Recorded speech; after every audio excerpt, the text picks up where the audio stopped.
Le Polisario est aujourd'hui démasqué au niveau mondial, n'est-ce pas? Naïm Kamal, peut-on dire que le Polisario, avec sa stratégie de propagande, dans le cas de Basseri par exemple, est aujourd'hui plus que jamais démasqué? Non, oui, bien sûr qu'il est démasqué. C'est-à-dire que ce dont ne se rend pas le Polisario, surtout dont ne se rend pas compte Alger, c'est que les slogans et le discours, cette logorée qui est révolutionnaire entre guillemets, qui a été utilisée et qui à une époque pouvait interpeller, pouvait être perçue comme juste par une certaine partie de l'opinion publique mondiale, ne fait plus recette. Et dès lors, il est évident que le Polisario, et Alger avec d'abord le Polisario, ne sont plus audibles. Ne sont plus audibles parce que tout simplement, ils sont, si j'ose dire, à temps. Ils sont hors temps.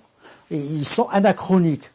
Et leur discours, c'est un discours de guerre froide qui a été bouclé en 1990, en 91, avec l'implosion de l'Union soviétique, auparavant la chute du mur de Berlin, et on constate que dans cette région, Maghreb, on a encore sur l'histoire un retard d'une trentaine d'années. Alger a un retard de 30 ans. Le Polisario a un retard de 30 ans sur le cours de l'histoire.